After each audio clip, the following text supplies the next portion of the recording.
ஆதிபாரதி சீரியலில் இன்றைக்கி ஒரு அட்டகாசமான எபிசோடு வந்திருக்கு. வீடியோ இப்போ தான் வருது ஃப்ரெண்ட்ஸ். நீங்கள் தயவு செஞ்சு கொஞ்சம் லைக் பண்ணிட்டு பார்த்தீங்கன்னா எனக்கு சப்போர்ட்டிவாக இருக்கும். உங்களுக்காக தான் போடுறேன். ப்ளீஸ் பார்த்து சப்போர்ட் பண்ணுங்கள் ஃப்ரெண்ட்ஸ். பாரதி வந்து இங்கே சமையல் வேலையெல்லாம் வந்து வாசலில் பார்த்துக்கிட்டு இருக்காங்க. அந்த சமயத்தில் தான் கரெக்டாக வந்து துரை வந்து அந்த கண்ணு காட்டுறாங்க அந்த பொண்ணுக்கு.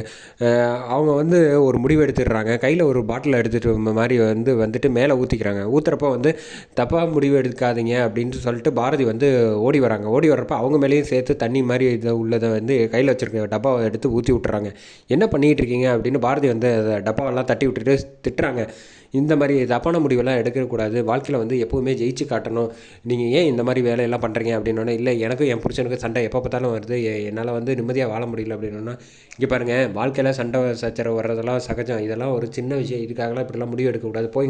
போயிட்டு உங்கள் வேலையை பாருங்கள் அப்படின்னு சொல்லிட்டு ட்ரெஸ் மாற்றிட்டு வந்து வேலையை பாருங்கன்னு சொன்னோன்னே சரின்னு சொல்லிட்டு போயிடுறாங்க. பாரதிக்கு ஒரே யோசனையாகவே இருக்குது. சரி நம்ம முதல்ல ட்ரெஸ்ஸை மாற்றிட்டு வந்துடுவோம் அப்படின்னு சொல்லிட்டு ட்ரெஸ் சேஞ்ச் பண்ணலான்ட்டு உள்ளே போகிறாங்க. போகிற வழியில் தான் வந்து கேட்குறேன், என்னம்மா ஈரமாக இருக்க புடவைலாம், அதனால தான் மாற்றலான்ட்டு போகிறேன் அப்படின்னு சொல்லிட்டு ரூம்குள்ளே போயிட்டு போகிறாங்க. போகிறப்போ வந்து நம்ம கரெக்டாக வந்து துரை வந்து மூஞ்சியை மாட்டிட்டு வந்துட்டு பின்னாடியே வந்து கரெக்டாக வந்து கையில் உள்ள தீப்பெட்டியை வச்சு பண்ணி விட்டுறாங்க. பாரதி வந்து ரூம் மூடி இருக்கனால அந்த டோர் ஃபுல்லாக வந்து குபு குபுன்னு எல்லாம் வர ஆரம்பித்தோன்னே எல்லோரும் வந்து கதவை தட்ட ஆரம்பிச்சிடுறாங்க. பாரதி வந்து பயங்கிடுறாங்க. பயந்துட்டு மயக்கம் போட்டுறாங்க உள்ளே. ஆதி வந்து என்னாச்சு ஏதாச்சு அப்படின்னோடனே பாரதி உள்ளே இருக்காங்க. அவங்களுக்கு இந்த மாதிரி நடந்துகிட்டு இருக்கு அப்படின்னு சொன்னோன்னு ஓடி வராங்க. வந்து தட்டி பார்க்குறாங்க. அப்புறம் வந்து டோரை டப்புன்னு உடச்சிட்டு வந்து உள்ளே போய் பார்த்தா பாரதி மயங்கி கிடக்கிறத பார்த்தோன்னா துடிச்சு போயிட்டப்பலன்னே சொல்லலாம் நம்ம ஆதி.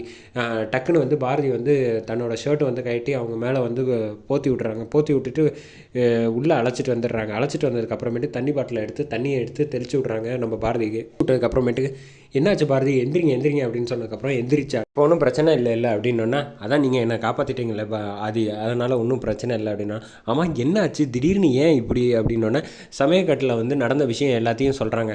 இதை பார்த்தோன்னா வந்து ஆதி வந்து சரி விடுங்க, எதுவாக இருந்தாலும் பார்த்துக்கலாம், நீங்கள் முதல்ல பயப்படாதீங்க, தைரியமாக கன்னத்தை தட்டி தைரியம் கொடுக்குறாங்க. சரி என்னோடய சட்டையை மட்டும் கொடுக்குறீங்களா அப்படின்னு சொன்னோன்னே, ஒரு நிமிஷம் இருங்க, அது ட்ரெஸ் எல்லாம் ஈரமாக இருக்குது, நான் மாற்றிட்டு வந்து தரேன் அப்படின்னு சொல்லிட்டு பாரதி வந்து சாரி மாற்றிக்கிறாங்க. மாற்றி முடிச்சுட்டு வெளில வந்தோன்னே ஆதிக்கிட்ட வந்து ஷர்ட்டை கொடுத்தோன்னே ரொம்ப தேங்க்ஸ் ஆதி அப்படின்னு சொன்னேன்.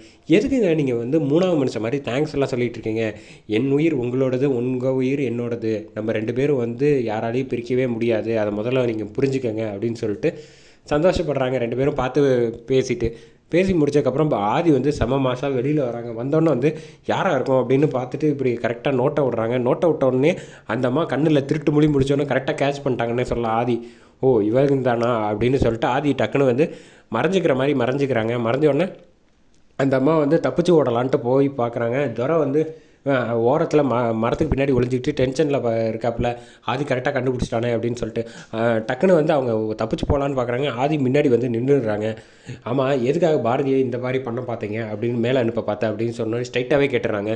நானும் எதுவும் பண்ணலை அப்படின்னு. ஓ அப்படியா, அப்போ நீ பதில் சொல்ல மாட்டேன், சரி உனக்கு உண்டான வேலையை தான் செய்யணும்னு அவங்க என்ன பாரதிக்கு பண்ண நினச்சாங்களோ அதை அவங்க முன்னாடியே வந்து அந்த கேனை திறந்து அவங்க மேலே ஊற்றி விட்டுறாங்க. மரியாதையை உண்மையை சொல்கிறியா இல்லையா அப்படின்னோன்னு துரை வந்து தலையில் கை வச்சுட்டு அச்சோ மாட்டிக்கிட்டோமே, இப்போ பெரிய பிரச்சனை ஆக போகுது, ஏற்கனவே இப்போ வெளில வந்ததே பெரிய விஷயம், அம்மா தயவில் இப்போ வந்து இதெல்லாம் பண்ணுறேன்னு மணி அவங்களுக்கு தெரிஞ்சுன்னா நான் மாட்டிப்பேனே, என்ன பண்ணுறது அப்படிங்கிறப்ப கரெக்டாக ஃபங்க்ஷனுக்கு கூப்பிட்றாங்க அப்படின்னு சொல்லிட்டு ஆதியை வந்து உள்ளே அழைச்சிட்டு போயிடுறாங்க அவங்க ஆஃபீஸ் ஸ்டாஃபெல்லாம். அதுக்கு அடுத்தது பார்த்தீங்கன்னா உள்ளே சேரை போட்டு உட்கார வச்சுருக்காங்க. நம்ம கேசவனும் லதாவுக்கும் வச்சுட்டு மாலை மாற்றிக்கிறாங்க. மாலை மாற்றி முடிச்சுட்டு பூவெல்லாம் தூக்கி போட்டு சந்தோஷமாக கொண்டாடிக்கிட்டு இருக்காங்க. அந்த சமயத்தில் தான் சாரதா எல்லோரும் வந்து பார்க்குறாங்க, என்ன இவங்க இவ்வளோ க்ளோஸ் ஆகிட்டாங்களே அப்படின்னு சொல்லிட்டு ஃபங்க்ஷன் வந்து பாட்டெல்லாம் போட்டு டான்ஸ்லாம் ஆட ஆரம்பிச்சிடுறாங்க. பாரதியை பார்த்து இந்த ட்ரெஸ்ஸு வந்து சூப்பராக இருக்கீங்க அப்படின்னு பூ தூக்கி பாரதி மேலே போடுற மாதிரி போட்டுட்டு சூப்பராக இருக்கீங்க அப்படிங்கிறாங்க. இவங்க 2 பேரும் பார்த்துட்டு